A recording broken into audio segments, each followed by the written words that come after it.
Unaangalia aje kwamba uko kadi? Kuwa kadi inamaanisha kwamba you are viable and eligible to vote in the year 2027. So you can see these are my voter details. So tusonge mbele, I'm going to show everything step by step how you can verify using the IEBC verification portal. How do you verify that kwamba uko kadi? You are already on the IEBC portal and you are ready for 2027. So you will come here and search for IEBC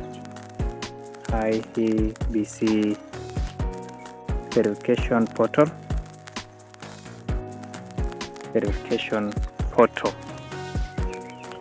Now,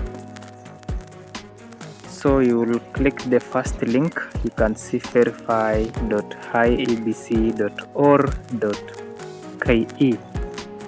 Click the first link. Then after hapo you will land on this page where you will insert your ID number as well as the year of birth. So and boom, unaangalia hapo kuna jina, first name, then your polling station. So if you want to download this as printout PDF, you can just proceed and click on voter details to PDF. That is it. So confirm Uko Kadi.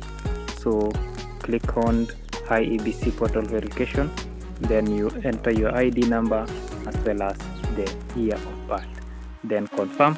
Kama the polling station iko sawa, isikwe unangoja kupiga kura mahali fulani na kumbe umewekwa 1000 kilometers away. So please take the responsibility to check by yourself.